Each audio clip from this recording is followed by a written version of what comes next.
his true power as a player during that tournament. Looking at these decks here, we see Adzikov choosing the Dagon. Bit of an unusual choice here. Typically would represent, of course, the Death Wish deck, which has fallen out of favor a bit recently. Whereas Kolemoen has the Emir deck, which could be one of a few things. We don't actually know. Interestingly, Adzikov is one of, I think, the only player to not bring Henselt. And given his history, however, with Henselt in Gwent tournaments, I think for him it's the smart choice, because he has had a lot of, I guess, bad luck in first rounds of tournaments, but also a lot of bad luck on Henselt. So maybe that's one of the things that he finds tilts him. And, you know, Gwent at a tournament, it's a large part just kind of stress and your kind of mental fortitude to be able to play. You know, lands, they can get to you, and I think Henselt gets inside Adzikov's brain, so it'll be interesting to see. It'll be interesting to see how it works out now that he's chosen not to bring it. Absolutely. But we do actually have the results of the Twitter poll to see what you guys think. And like I said, this is gonna be a close one. Adzikov at 51% versus Kolemoen at 49%.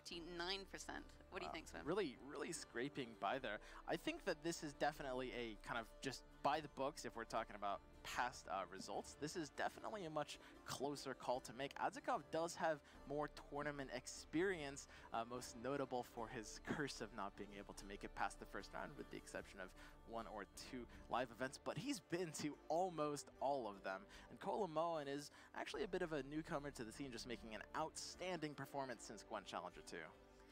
Yeah, Kolemoen also, some interesting decks. We've got Emir, and Emir is kind of a wild card.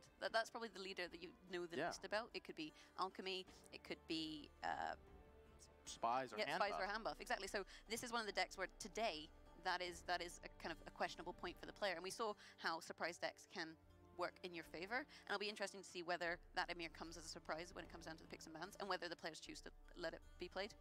Yeah, absolutely. I mean, part of the reason that in the last set, part of the reason that Schmel didn't ban Freddy's Arrakis Queen was because he was targeting a different style of queen, and just like that level of play, the playing with information like that and choosing like which leaders you display and what strategies you play on those leaders can absolutely be a valid strategy to play around with, and you can really punish players.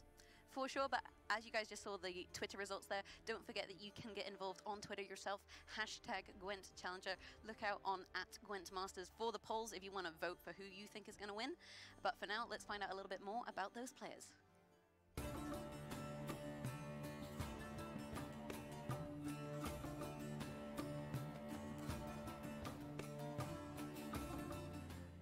So this is my second challenger. Compared to the previous one, I have collected a bit of experience and I'll try to utilize it. Yeah, to prepare for this challenger, I looked at the last Open, which decks were being played then. I tried to come up with a strategy that works well against what I expect other players to bring.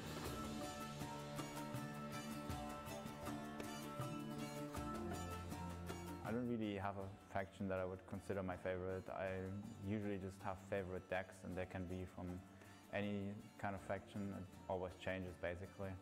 I recently joined Top Deck, and the main difference between playing solo and being in a team is that you have a couple of teammates that you can practice with, that help you prepare for the tournament and make your life a bit easier. I think the current meta is overall pretty good, definitely better than the meta we had before with the dwarves. I think there were some other metas before that were also quite diverse, maybe even better than this one, but it's definitely not the worst. Yeah, I think the salt mine is amazing, it's really big, and it will be very exciting to actually play the matches in the salt mine.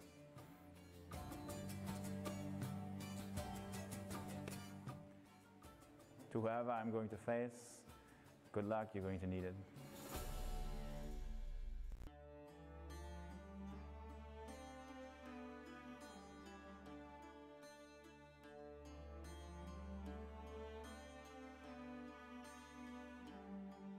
When I heard the next challenger will be in Wieliczka, I was kind of confident because I live close to Wieliczka and I was here a few times before.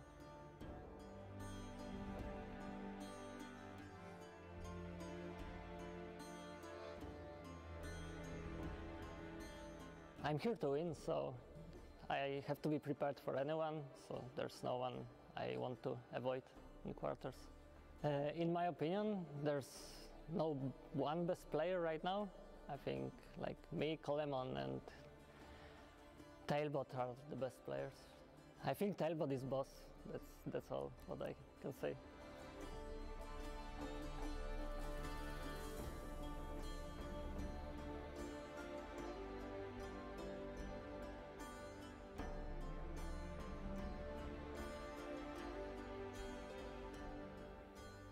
I don't think it's any difference for me in meta right now or on previous challenger. It's still Gwent.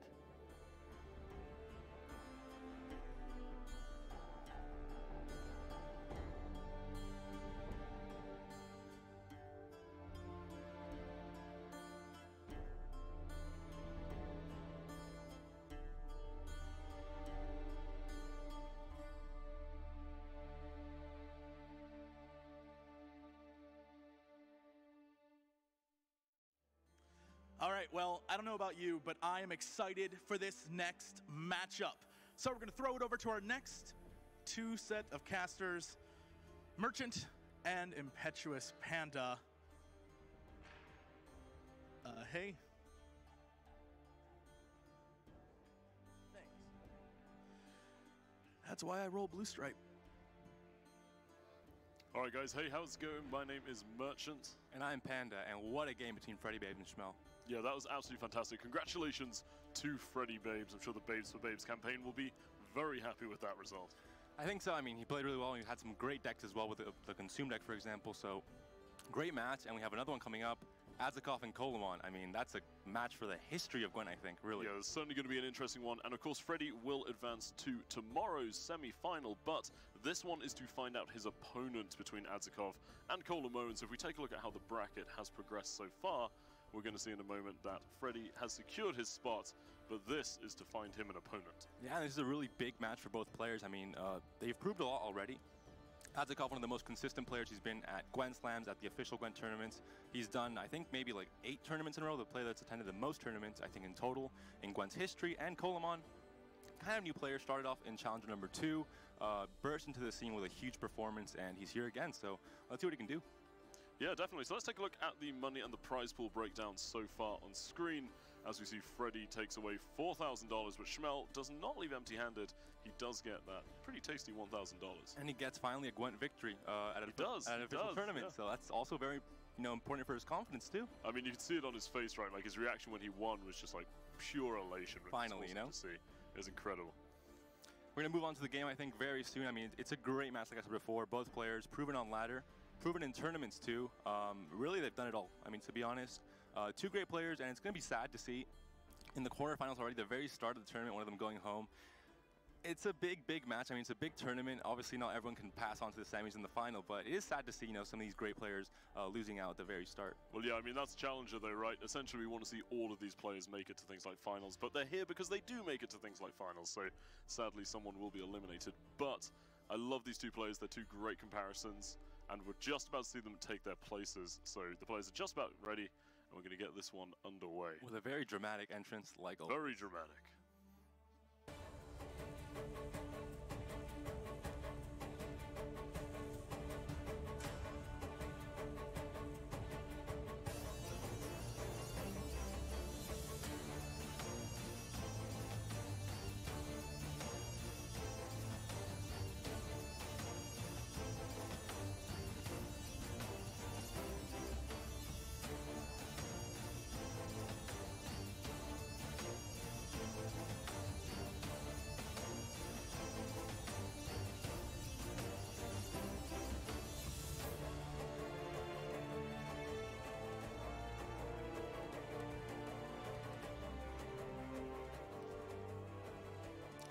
We're going to see the decks coming up very soon. Obviously, we've seen a big change in the meta, I think, especially with Freddy Babes and Schmel, that matchup.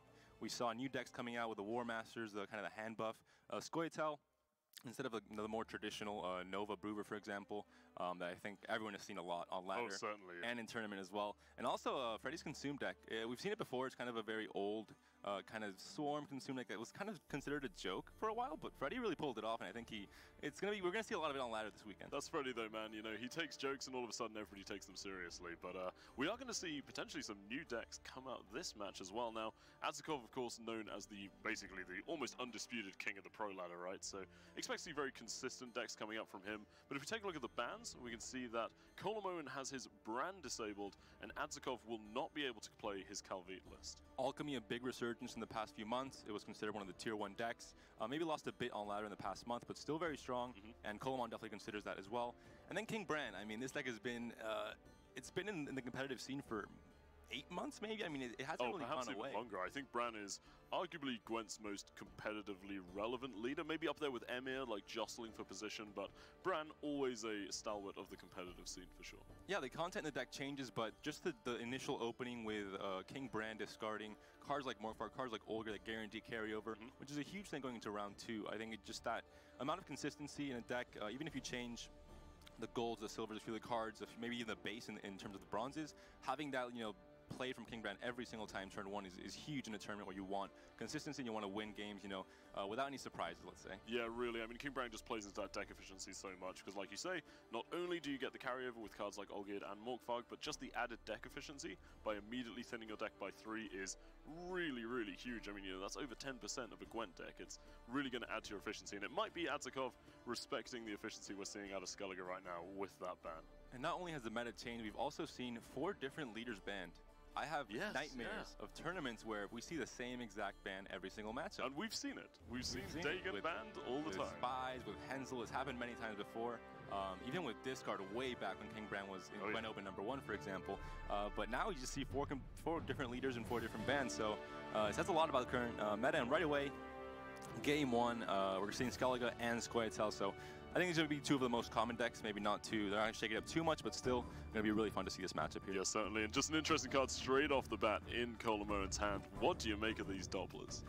Dopplers are kind of necessary in this Nova version of Brewer where you need to have, you know, 2 cards of everything, and Doppler helps a lot with Mercs. It kind of enables that the spell effect. And also in Skoyatel, I think there's a pretty common thought, or you know, everyone pretty much thinks this, that Skoyatel has some very good bronze cards, so Doppler makes sense. Absolutely. We see Adzikov utilizing that Bran efficiency we spoke about so much, not only putting points on the board and setting up a future play with Wolfsbane, but thinning that deck down nicely.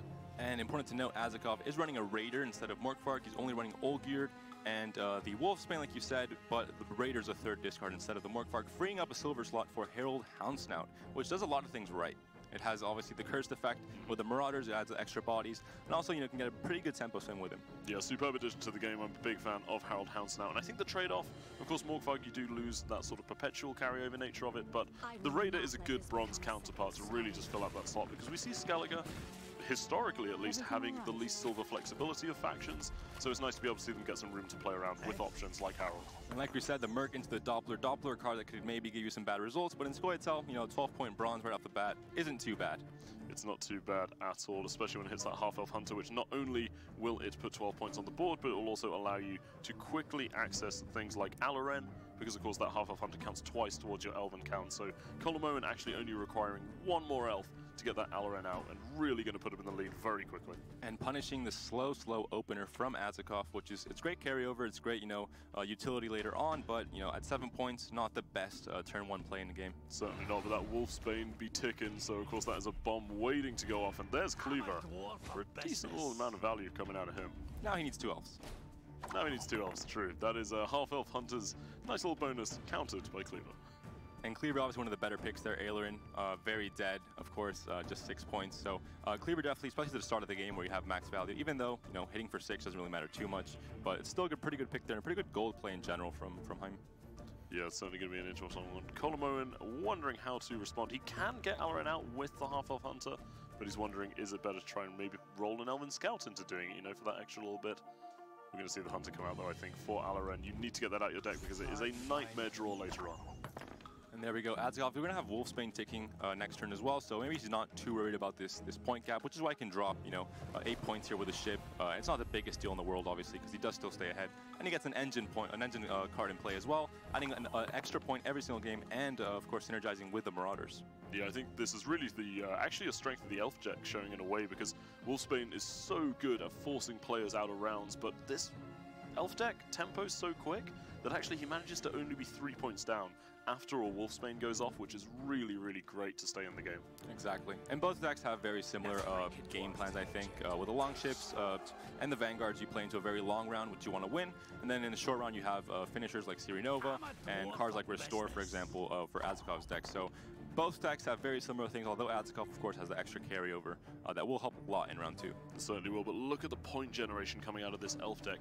1 turn after a Wolfsbane hits, and you're 21 points ahead. That's enormous. Brewer Cleaver combo does that to you. I mean, it's a lot of points, a big swing right away. Even without playing Yavin, for example, it's still definitely worth it. It certainly is, of course. But, Brewer into Cleaver, not people's favorite combo right now, but, we are seeing it put to great use here. As the second ship goes down, because Adzikov acknowledges, okay, if I want to stay in this round, I'm going to need that additional tempo to keep up. Because in terms of raw points per play, Kolemoen outweighs it. Yeah, you can't really force pass Kolemon's points immediately. Obviously, we'd be wasting a lot of resources if you try and do that. Почти доел. Skill, maybe. So you're just going to really just stay behind, play as long ships, and maybe find that opportunity to do just that in a few turns from now. Ничего, Adzikov выиграет. Я думаю. Вы что думаете? Колемон?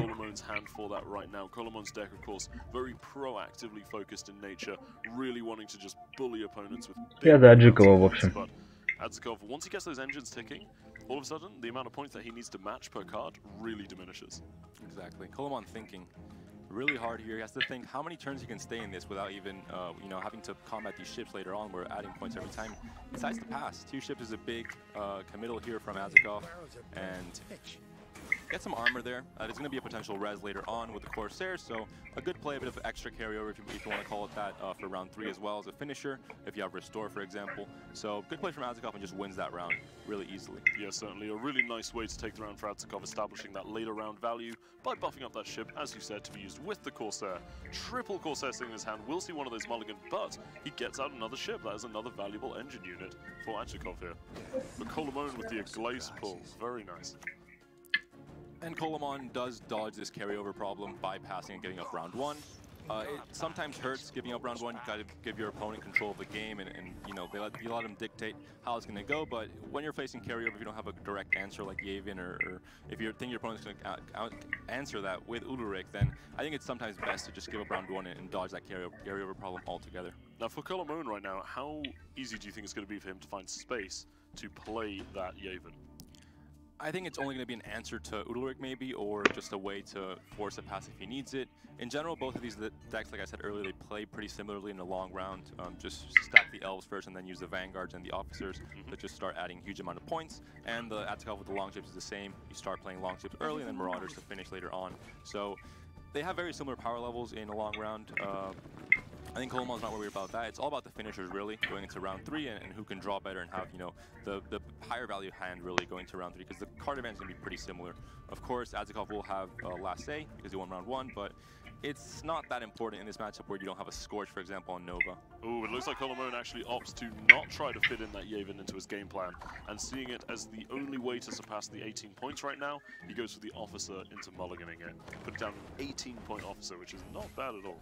The only risky thing is you can draw into that Yavin later, so you kind of, you don't need it for this round, obviously, because you just have to stay ahead in points and you're fine, or you're more than fine, of course. So Kolemoen really, I think it's a correct choice to do that. He had a huge point swing there, of course, with an 18-point officer.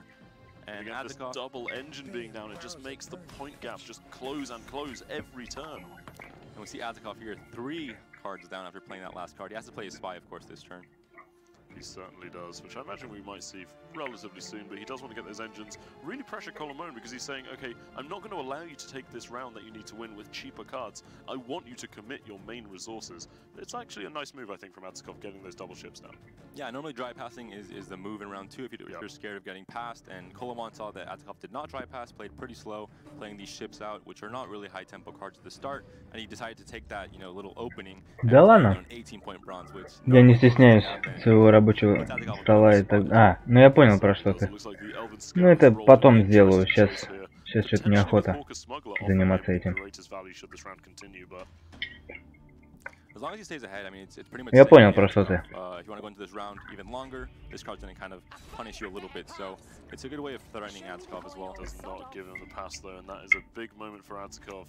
But a coral is huge on this officer. У меня захват браузера, ну, не отдельно, в общем. Поэтому вы все видите. Adzikov 3 cards down. It is a big point cap, but 3 cards is quite a bit, even with 2 long ships ticking.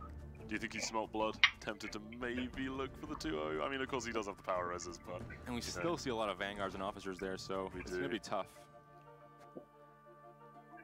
And a Gleiss is going to have Restore, for example, but without any Skellige units, without Muzzle, not going to work out too great. Aside from that, you don't have any recons actually from Adzikov, so a Gleiss might be a bit dead later on.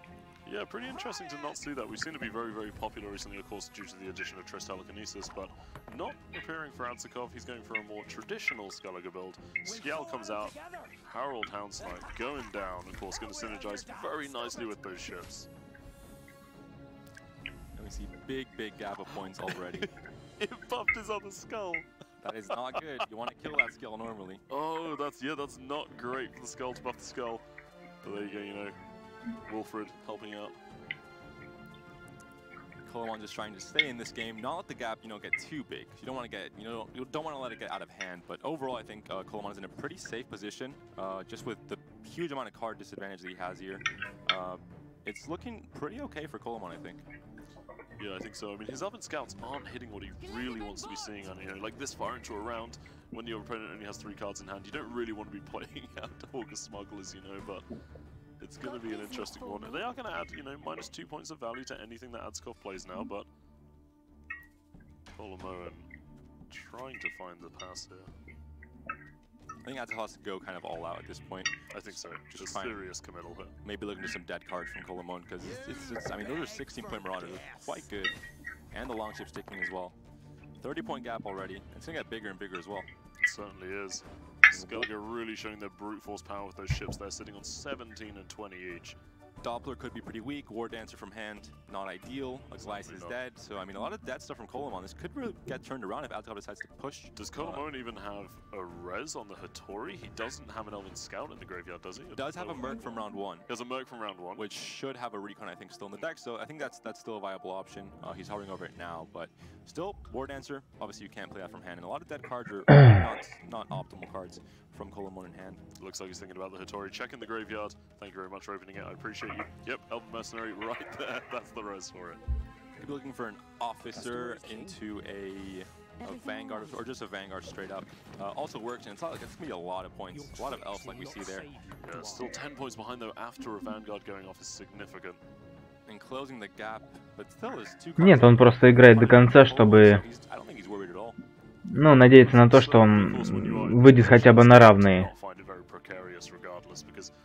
А так, да, в -2 карты, не 3, в -2 карты.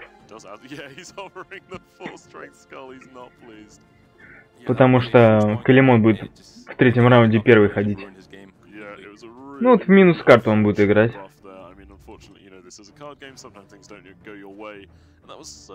3 против 4 будет.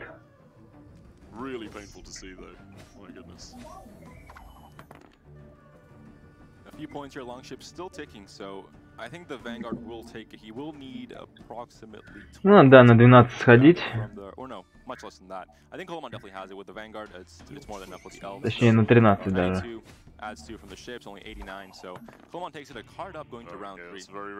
Ой, даже больше.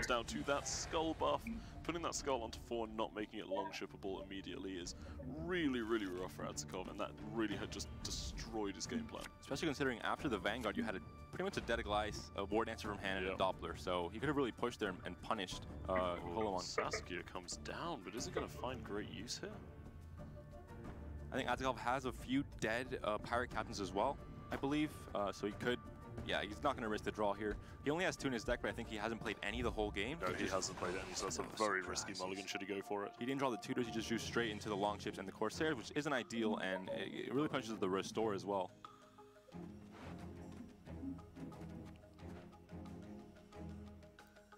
Kolemoen sizing up his opening move. What do you go for here if you're Kolemoen? I mean, your both players are missing key cards. There's no Nova from Kolemoen. Adzikov didn't draw into his Pirate Captains. The restore may be a bit worse because of that. Glice is only 8 points, so he has 1 card more, but his cards are kind of iffy. I mean, Ida's still pretty good. Бесполезная Glice. So it's tough for both players. Кстати, Adzikov может быть и выиграет. Absolute madman. Well, you know, if at first you don't succeed, you know what they say, try and try again. Harold goes down. Wilfred, Wilhelm, and Wilbur, I believe, come out. Normally you want to get a Pirate Captain there with a restore, get the whole chain going with the Demoon clan, but in this case Adzikov some pretty bad draws in terms of a Pirate Captain thinning out his deck and having даже в минус карту finishers for round 3. So Adzikov может выиграть. with suboptimal hands, and I think maybe Kolemoen having an extra card. Сейчас призовут корабль. This Doppler showing some interesting cards. Skirmisher not bad for 12 points. Elven Scout though, if he wants to roll the die again. He's a gambling man, maybe he isn't. Maybe he's a safe player here. So we're gonna see. I expect the Skirmisher from Kolemoen. Считает, убить ли черепушку или нет. Go for the safe play here and get rid of one of these skulls. Да, он убил черепушку. Because it is on his turn, that will not summon the Curse Spare, so that's kind of denying a big play from Adzikov if Adzikov had the means to destroy that skull, and he definitely had it with the ship. So big play from Kolemoen. It's kind of a hard read. Doesn't look like the optimal play on paper, but it definitely is from Kolemoen. It certainly is. I like the contextual reply to the Harold. I think that's very good dynamic nature of play. I think certainly the right decision from Kolemoen to deny the bear coming out. Well, it looks like we might see the Marauder come down first. Interesting.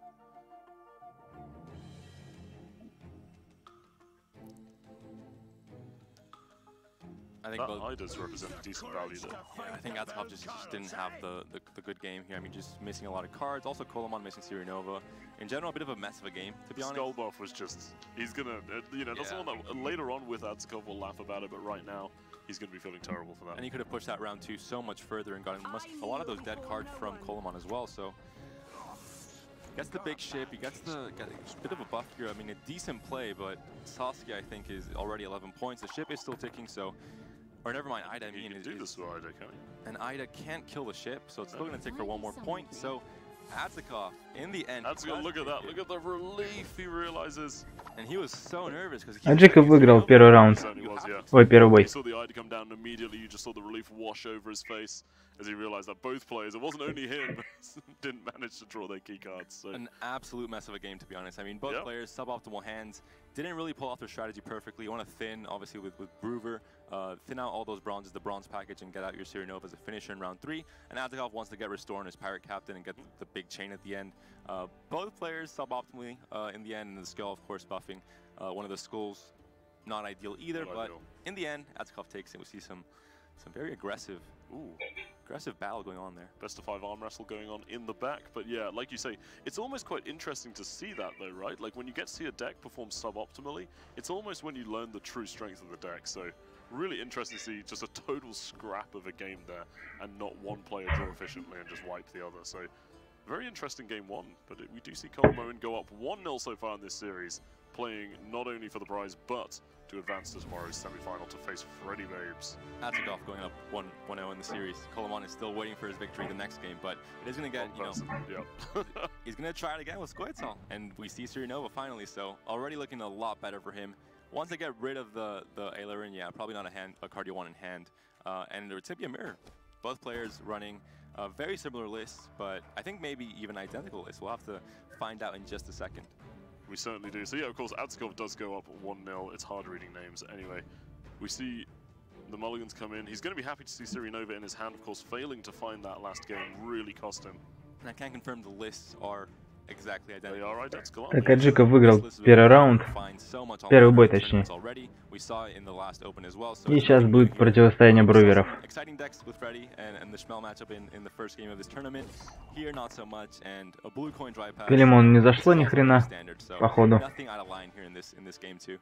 Yeah, I mean, considering the mirror and the nature of cards such as War Dancer, not too surprised to see the blue coin dry pass come out here. It's a lot scarier back in the day when we had. Ну да, просто драй паснул. Because if you didn't have it in hand, you almost didn't want to dry pass with a blue coin. But without Ithling being in meta right now, it's more progressive, I think, more of a linear ramp for both players. And that is a protector. This is not Spelltell though. Do not worry, viewers. This is just it's a simulation. It's not actually Spelltell. The true Spelltell PTSD coming back. That was quite the era of Gwent. My goodness. How many times can your deck scorch? I can scorch more. And we see the War Dancer there coming out straight away for Kolemoen, protecting that round 2 dry pass from Adzikov, and this definitely makes things a lot trickier for Adzikov. Yeah, I mean, Adzikov not getting his own to counter means that it's not such a clear path anymore, and he is going to have to play into this round if he doesn't want to do the dry pass, which would be admitting to go down to -1 cards, which is not ideal. And of course, Adzikov has a Yavin, but Kolemoen also has the Brewer into Yavin, so in the end, it's pretty much guaranteed. And he has Barclays in hand as well for Cleaver, so as long as you have one of those two combos, you either want Yavin or you want the Barclays into the Cleaver combo. If you have one of those, you're pretty much good to go. Looks like Vryhead Officer coming out here. Trying to find a pass, probably going to hit the Yavin for the big points when we saw last game as well. Elven Scout not too bad, but missing out on the Cleaver unless, of course you can hit Cleaver with Brewer, but then you miss it on Yavin, so it's a tricky ordeal really. Yeah, it's an interesting one from Adzikov. Going to be looking to fix his hand a little bit in the 3rd round, but of course both players still have very dangerous draws left, like Alaren you don't want to see. And yeah, like you say, Yavin and Cleaver, very important. So, of course, Siri Nova only appearing in the hand of Kolemoen so far as well. That could really come down to being an important factor. But equally, Triss Recon is very powerful too, and that's only in the hand of Adzikov. So while this is a mirror match, both players actually showing very different tools in their hand so far. And Kolemoen there, no Yavin on board, but he gets absolutely maximum value on that Cleaver because there was a very big officer on board with 18 points from that Yavin mulligan. So Adzikov might be playing Yavin here, or we might be going for Barclays as well onto that, or the Cleaver onto Cleaver basically. And yeah, looks like Cleaver on Cleaver action. Sounds pretty good. All right, Cleaver on Cleaver. Bang, that Cleaver certainly wins. Putting Adzikov 19 points ahead. Kolemoen. He has to match, or else he gives Adzikov to match it, yeah. You can play Siri Nova, but I probably won't recommend that. I don't think that's a course of action he's going to be too interested in. He cannot proc Alaren with a half-elf hunter. He only has 1 elf on the board. This is a tricky situation for Kolemoen. He could go for the Elven Scout or the Elven Merc into a... Oh, he has two in hand already, so you have the Doppler into one, which is, a bit risky. Probably not a guaranteed line of play. However, it looks like we're going to see the Elven Scout come out as he tries to find additional value. Getting that +1 point on a decent unit makes it a pretty good unit, so Kolemoen going for the Scout. He doesn't find anything too good. Hawker Healer representing 11 points. Not too bad, but he's not going to be overly pleased with that pull. Even then, the Half-Elf Hunter would have only been 19 points with Aileron, so you needed 20 to surpass Adzikov there. So either way, no real line of play for Kolemoen to pass Adzikov here. And Adzikov might just get a bit confident and say, I don't need to dry pass now. I'm just going to play this round out a bit and start playing on my elves. It could be an option. Well, I mean, those officers in the hand of Adzikov could be huge, and there's no officer to match in Kolemoen, so... I think Adzikov knows he has to thin a bit. He doesn't have Siri Nova in hand. If you pass now, without Aileron, for example, coming out, it's a lot trickier to draw into that Siri Nova, especially without using cards like Trace into Recon, for example, to thin even more. So Adzikov, without Siri Nova in hand, needs to thin this deck out and make sure he can get his finisher for round 3. Yeah, and he has some very efficient ways of thinning that out. Right now, of course, Alaren will be coming out with the next elf played. He does have Triss Recon, should he choose to spend it, and the Doppler can roll into some pretty interesting things too. So lots of options for Adzikov to prolong this round while also playing pretty efficiently. And a Goliath can also steal Recon from his opponent, so many different ways to just thin this deck out, which is a really good deck at thinning. You have Merc into tutor cards like the Recon, for example, and the officers as well to cycle through your different thinning options from your deck. So Adzikov definitely, I think, definitely wants to thin his deck out and make sure he can draw into Nova. Maybe keep Triss if he can as well, just to have that huge power play or 2-card combo for round 3. Both players' Elven Scouts being a little bit disappointing, but the Hawker Healer will be picked just as it represents a decent amount of bulk points. One or the other. There's Alarin coming out. Kolemoen still 1 point behind, however. And Adzikov still has a pass if he wants it. He does, he's going for it. He can draw into Nova from the Officer mulligan as well if he doesn't draw into it now, so there's still, you know, a few different ways to do that, and he can thin his deck out before using the Officers as well, and you normally want to do that because you want a big, developed board full of elves, so I think he's not too worried, but, I mean, not having that finisher might be the deciding factor in the mirror. It certainly could be, but, you know, equally in Kolemoen's part, there is no Triss Recon available, because, of course, that is such a powerful combo when hit, and it's going to be interesting to see what Kolemoen goes for.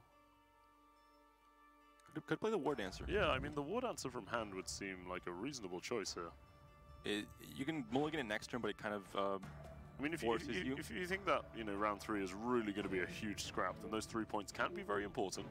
And they do count as an elf on the board for things like the Vanguards. But, ideally, it might be like 5 or 6 free points in round 3. Just forces you not to have a real mulligan. Have strength, my love. So, rolling, actually managing to rope things Barkley, but it's enough. There's a path from Kolemoen going into a 9 or a 10 card round 3. Pretty big round 3, to be honest. I normally expect these games to go into, you know, Nova mode in round 3 with a very short 2 or 3 card round. And there's the War Dancer from Adzikov. Even for Kolemoen. And the Force mulligan, I mean, he's going to find... Oh, he has Saskia to pull Officers, so he has ways to mulligan that Yavin still, but now, yeah, you're forced, and there's the Officer as well from the mulligan. So both players have you know, a few Officers in hand. You can still, you know, either find Nova for Adzikov or get rid of the Yavin for Kolemoen, so obviously a card that works very well in this deck. Interesting to see Adzikov lacking his gold finisher right now, but arguably having a stronger bronze core in hand than Kolemoen, so players showing the inverse strengths of this deck in current hands. Now it's all about these elves. They're going to be, you know, it's a huge round still, very long round, and these Vanguards are going to add up for a ton of points for a bronze. I mean, a ton of value once these boards have, you know, 10 or 12 elves on the board. So let's see, Adzikov just trying to find elves here. Finds a Vanguard. He finds a Vanguard, which is a little bit early for that. A bit premature there. Vanguard is supposed to be a surprise party, but he got here a bit too early. Alright, thanks for the Pandad joke. However, the Marksman comes out. Not too much movement going to be going on right now, but it represents 9 points and an additional elf if it is to be hit by, say, even 2 Vanguards. That's an 11-point pull. It's not too bad. And in a mirror match, I mean, these very small changes between decks or changes in the game plan, when you pull cards like, you know, instead of a half-elf hunter, you pull a mercenary, you pull, you know, different cards that could affect because in the end you have very similar cards, very similar power values, like the half-elf hunters, and just in general your cards are pretty much the same. It's the same exact deck. These very small changes in the Doppler, for example, can be what decides the game, really. There's the other half-elf hunter coming out for Adzikov out of that reconnaissance. Alarin jumping out of the deck. She doesn't yell humans to the sea anymore. A bit quiet here. It's a more serious game, so it is a more serious game. Alarin is being respected, but they need to fix that. They need to bring that voice line back, man. The early Ida here could drop Weather, possibly. The Thunder isn't looking too good. I mean, you have it on the 7, of course. Well, I mean, this is a long round. Like, honestly, the weather is very justifiable, and there it goes on the back row, and that is gonna tick, and it's gonna tick. And it's gonna add up to actually quite a reasonable amount of damage, but do we see the weather clear? No. You could Panther the Ida as revenge, but I think that's not the best line of play if you want to... The Tilt Panther. If you want to actually win games. Yeah, the fog makes sense. I mean, you didn't really have a fog target there, and over a long round, it's gonna do quite a bit of damage, really. Well, yeah, it's one of the really interesting parts of a mirror match. I mean, Kolemoen's going to realize, you know, while he doesn't know that's the exact same list, he's going to realize that it is a very similar one and realize that, like you say, on ladder, this deck has been played for quite a while now, and it doesn't run weather clears, except unless you roll them out of those Elven Scouts. So, good Hattori into another Elven Scout and try and find a weather clear once again. Definitely a line of play here. Yeah, and I mean, he's got a couple of mulligans coming up, so, you know, we may hit the Ida or something, so there are options, but it's looking like that fog will do significant value. And that Yavin mulligan is going to be absolutely massive. just a 19-point play or an 18-point play. The customer is king. Everything all right? Riot officer coming out. We're gonna see it here maybe. There's the Yavin. Could have maybe waited just to guarantee that he could mulligan that last with the last officer, and that way you don't draw into it, because now he plays that officer, you can risk drawing into the Yavin, so it gets, you know, it's not ideal really. So Elven Scout comes out again, perhaps looking for that weather clay, because he realized that it is going to take a real amount of value, but it doesn't come up in his favor, and arguably a Dragoon is his best line of play here, I believe. Yeah, when there's more than 3 turns, it's going to be more value than the ambush card there, so it's definitely correct to play. A little easier to remove, but he has seen the Ida come down, so he knows that the Elsa's Thunder isn't there to deal with that Dragoon, making it a much, much safer choice. And Adzikov still praying to the gods he finds Sirinova at some point. That's really the most important card you need in this matchup. Yeah, it's very crutch here.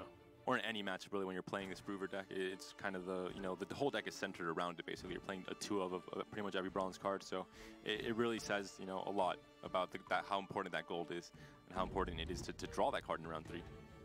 Yeah, it certainly is one of the most impactful cards ever added to Gwent for sure. It represents a little bit of a deck building challenge, but this is a deck that's refined it very nicely. And there we go, we see Saskia coming out, mulliganing those, getting the double Vanguards, which are going to blow up those elves on the board. Very smart play here from Kolemoen. He can get the officer from the Triss as well, so doesn't really need the officer there. You can play the Vanguards first and mulligan them away with the officer that way. Let's check in the graveyard. And a huge point disparity already. Adzikov only 1 card behind. It's looking kind of grim, especially with the fog taking every turn. Look, Elias will find cards here, we'll find options, but are they the right options? Is it going to be enough for Adzikov here?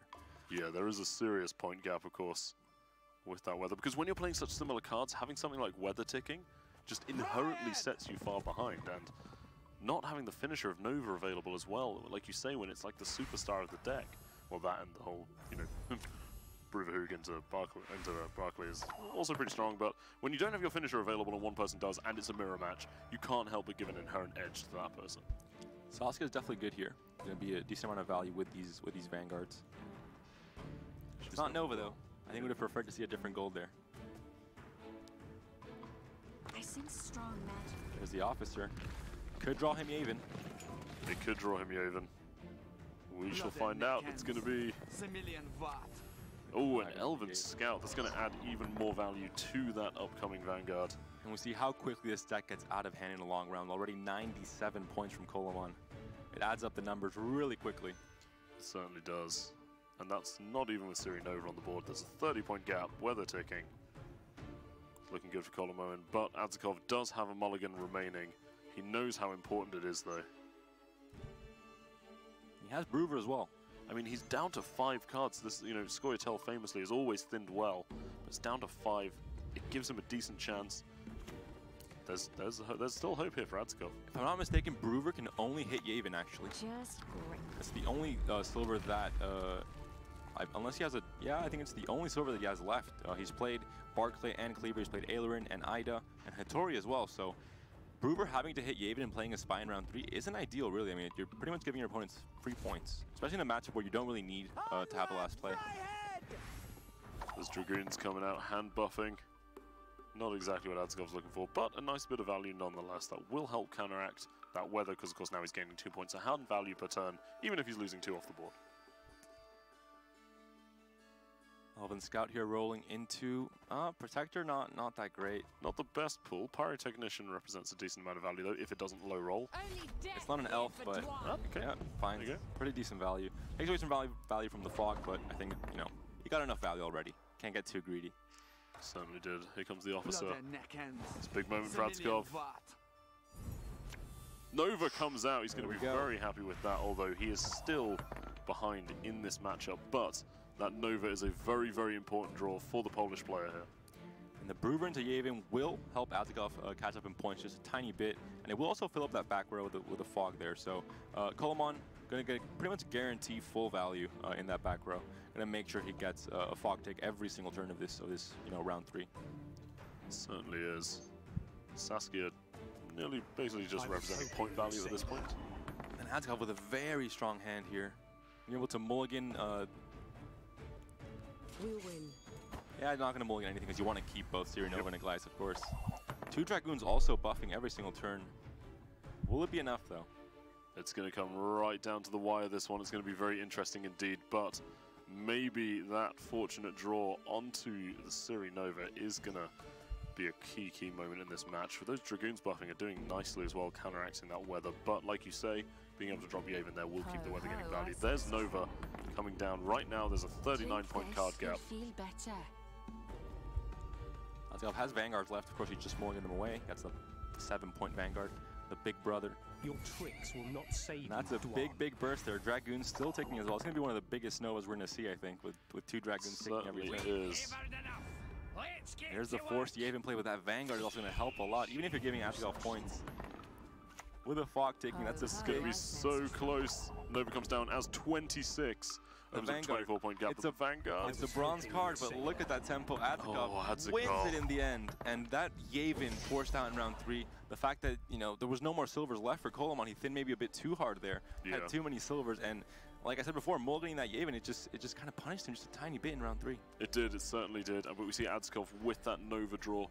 He's going to be loving that one. That was a really enticing mirror match. Actually, usually mirror matches, they can be a little bit dreaded from a spectator experience, but actually that one was great because right down to the wire, you didn't know if he was going to find that Nova, and it ended up being the difference for him. And not only this match, but the last one as well. I mean, both games, you can see how close these players are, really. Both games coming out to just a few points at the very end. So, like I said before, any little change with not pulling Dragoons, with pulling a different card that's not as good with Doppler, for example, can really affect the game, because in the end it comes down to very few points, especially when you're playing a mirror against a player that's pretty much at your skill level. It gets very close. Yeah, certainly, and Adzikov did get that stronger bronze core out earlier on, and it really did come to pay off. Looks like we have some sort of illegal trading going on here. Yeah. Please don't pay too much attention to this. I don't think this is sanctioned, so we're gonna probably skip over this very soon. Maybe move on to the more there we go. That's legal game of Gwent. That is what we're trying to see here, and this could be a 3-0 sweep from Adzikov, which I think is definitely not expected.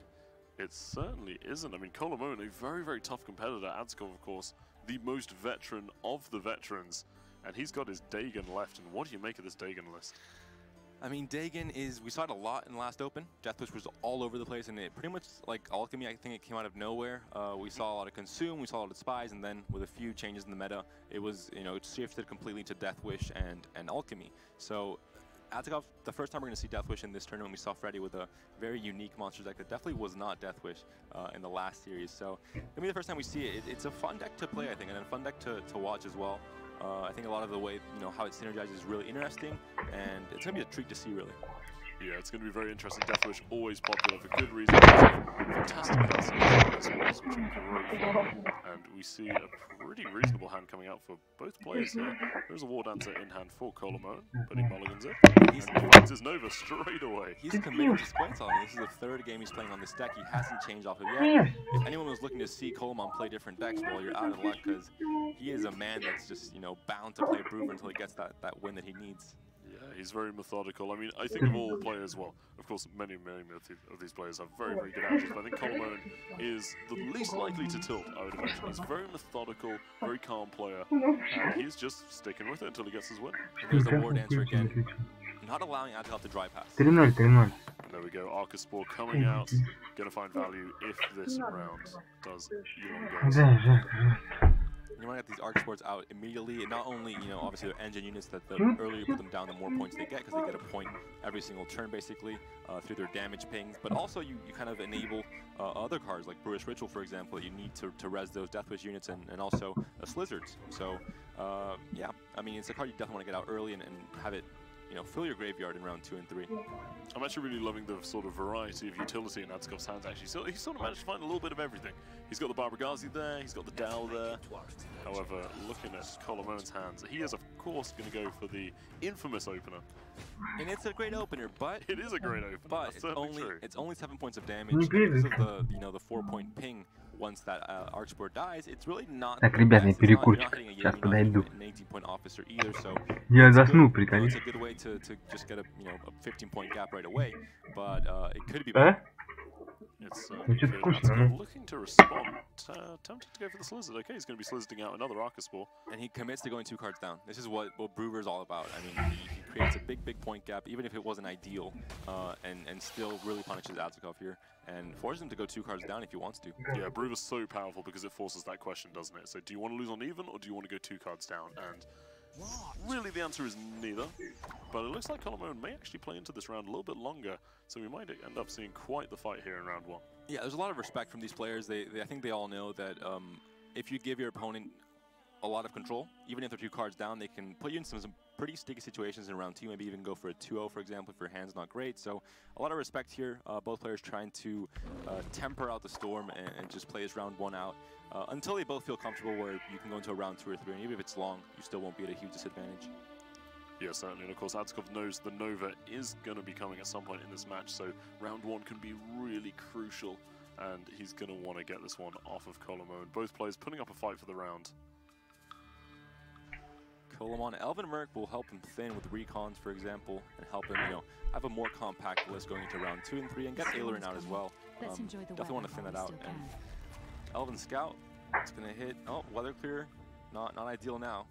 Maybe Adzikov wanted that one last game, but still 12-point play and the Elf synergy as well. So just a huge point got these players. It's just this Elf deck, man. It's so good at just throwing out the tempo and really like a 28-point gap from what was not too dire of a board state for Adzikov, but just the tempo of this Elf deck is nigh upon unparalleled in the competitive scene. And Adzikov will slowly catch up more and more, but if you go into a long run against Elves, then you're just going to have the Vanguards dropping for 15 points, so or even more than that in a very long round. So it's a tricky deck to play against for sure. Maybe he's really just trying to like play into the Swarm and then hit a huge Rot Fiend. That could be That's what I want to see. I want to see some major Rot Fiend action here. That's a viable course of action for Adzikov for sure. Not playing the Dagon, for example, as well, kind of maybe says he wants to go into maybe trying to find a pass because that is a card you want to play somewhat early, but it's looking tricky for Adzikov here. And that's another neophyte. None shall tread on us.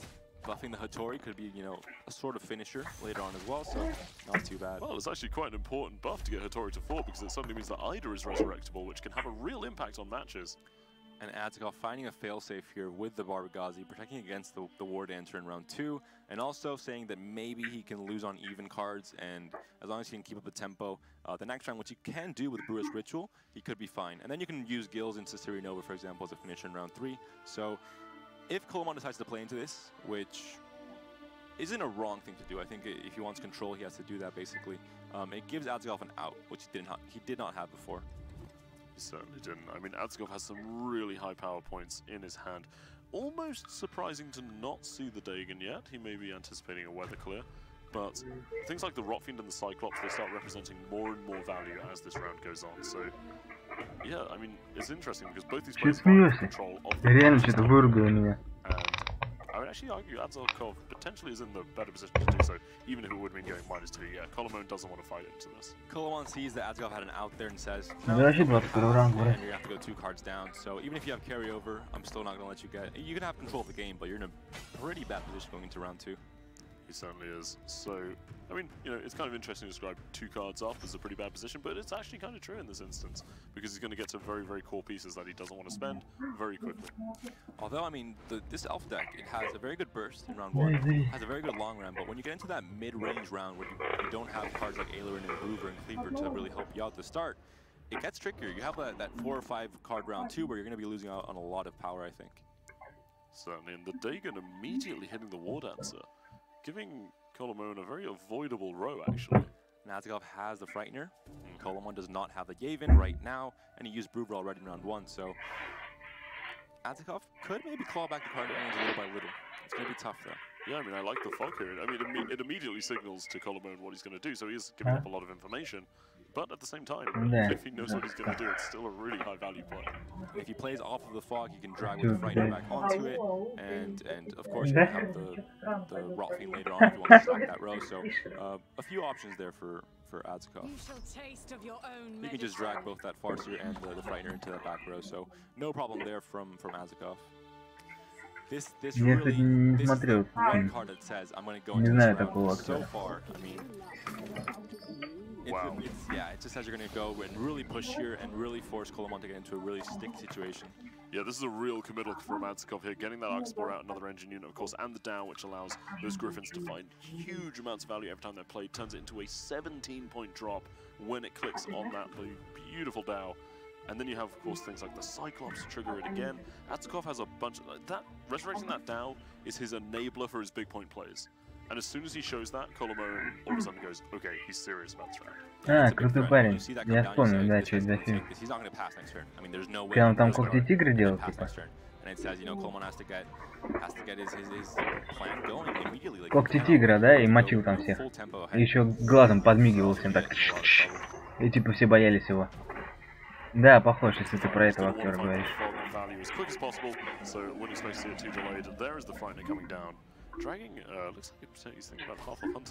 А, видишь? Не, с кино у меня, кстати, я кино очень люблю. Много актеров знаю. Да, зыркал, точно. Да, похож, согласен. Бородку только сбрить.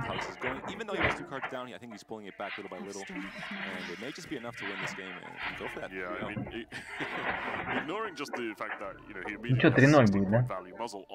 Пока, Маш. Nova from Gills is enormous, and it means that he can absolutely strike into this round and potentially even look at closing it out. And the muzzle, not only that, it also steals an elf body, so it's pretty much actually an 18-point muzzle, or even more than that, depending on the vanguards that are played this turn. So Adzikov, quite happy with that. Still, not in the best positions. 2 cards down, only 5 points up. The fog is ticking. Does have a few, pretty strong plays with the Griffin and the Cyclops in hand. Plus a She-Troll into Rotfiend, for example, so...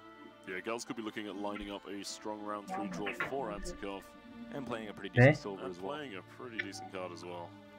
Could play Osrill, also has more Vud available, and Vadermarker, so a lot of cards still available here. A lot of silver still left in the deck for Adzikov. So yeah, that's one of the wonderful things about Gills, offering that flexibility of, hey, do you want your Nova right now, or would you like me to guarantee it for you next round? So really, really great utility coming out of Gills there. Everything all right? Right-Head Officer comes in. This is where the elf deck starts to shine once again. Has a few rounds where it's a bit slow, but now with this many elf bodies and the vanguards coming out, it has no problem pumping out tempo. It draws another vanguard as well. I think it may just not be enough for Adzikov here. He might just have to go, 1 card down into round 3, and the shorter it is, the worse it's going to be for him, because obviously if you're playing with 5 cards, it's less impactful if you have 1 card less. If you're playing with 2 cards, that's already, half the cards that your opponent has, and you're going to notice that dent a lot more. Yeah, of course, the proportionality of the card advantage is really, really important. It's something that Adzikov is certainly used to, so he is going to try and find that sweet spot. Looks like She-Troll or Vergen could be coming down. Also kills 2 elves, but he plays Rotfiend, so it's it looks like it's 8 value there. Yeah, I like this more than that. Kills 2 elves, 2 less bodies to deal with future vanguards. Buffs the Farseer. And the Farseer, the cheeky Farseer buff. Who would have thought? But they're the MVP, so even more than 18 points on that muzzle. We thought it was 18, it might be a 24-point muzzle, who knows? Yeah, that Farseer really the MVP of the Deathwish deck, of course. It looks like Adzikov does have very high power cards remaining in hand, and that Cyclops and the Griffin both represent. Болгарская, тебе сколько лет-то? Такого актера вспомнил, я вообще, если бы ты не напомнил, я бы хрен вспомнил его. Very serious, very focused. Obviously, he's against the ropes. Down 2 games in this series against Adzikov. Adzikov very confident, even if this game just doesn't end well for him, he has the next game to recuperate. So, but here comes the Elven tempo. That Vanguard goes back in. Yavin comes out. 28 тебе что?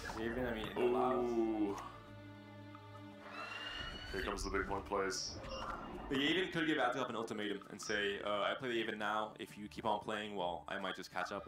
But you don't want to card that card in round 3 either, so it's a bit tricky when you're in the defensive position in round 2 where you're getting bled out to find the right time to play it. Yeah, I'm sure Kolemoen would have rather seen a more proactive tempo play come out, but he does get the Yavin. Я, кстати, этого актера больше, наверное, нигде и не видел, кроме крутой парень, только в этом фильме. Adzikov moving on to tomorrow's semi-final. Should he win? Huge things at stake here. Не знаю, я его только в этом фильме вспомнил. Как ты напомнил. In an efficient manner in round 2, so it's not the best card to draw into. It just doesn't solve too many problems or help you out too much. And you got to look at his hand, because now that Either Romain is gone, he has 2 hugely core game pieces, and a Yavin. So it is big decision time for Kolemoen. What does he spend? It's got to be the Trish, right? Yeah, it has to be, and we still see, you know, pretty big point gap. Fog's gonna tick. I mean, it's a lot of points here, but Trish is, I think, definitely gonna be able to do it and make up enough points here. Archsport will tick as well, so. Какие сериалы? Может, я что-нибудь смотрел? Yeah, with a Vanguard, I think it's definitely gonna be enough. It's certainly gonna be enough, but is it gonna be enough of a gap to convince Adzikov to not drop the Nova? It is not. He's gonna go for it. He can go for the. He can go for the shadow. He can go for the shadow. Meryl Lawn, I believe. And he guarantees He's the Nova. thinking about it. He's thinking about the Nova because this is such a tempting point gap because it basically says, look, depending on what you've got, I might just win the game immediately. Just with the Fog and the Archsport ticking. Yeah, I mean, the Archaspore, what is 2 value? Fog is 4. But then again, actually, well, he wouldn't even have to play the Yavin, of course, but... Ooh, it's so close. He's thinking about it. Really interesting. Сверхъестественном не помню, а меня зовут Эрл. Тоже даже не смотрел. But it looks like he may go for the safer option. No, never mind. He's going for the Nova. This is going to be huge. The Nova comes down. Kolemoen's expression does not change. That man is difficult to read. Incredible. Смотрите, 2-0.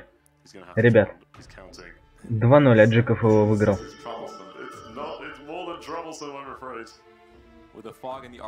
Ему не хватает. У него шпион. Да, здесь... Ну, я имею в виду 2-0 по игре. То есть 2 раунда выиграл. Adds an extra turn as well, so the Fog and the Archsport keep on ticking, and now Kolemoen is playing against himself, basically. He knows he's just showing his hand at this point. This is a big Vanguard. Или хватит. The Fog and the Archsport keep on ticking. Не, офигеть. Я же говорю 3-0, ребят. Нет, я говорю 3-1, а тут 3-0 оказывается. Издейшая. Колемон. Я сразу скажу, что Adzikov порвет его. So strong compared to other newcomers there. Everyone thought he was the real deal, but it really hurts for him. He was a great player. Has been prepared. Нет, 3-0 это жестоко просто. Especially in a challenger where that guarantees you absolutely $0. It must really hurt for him. Of course, both these players, excellent sportsmen already, laughing about the series. Just an absolutely brilliant series. So good to see Adzikov move on to day 2 of a challenger in a really entertaining match. We had so much that series. We had an entertaining mirror match. We had crazy draws like a 2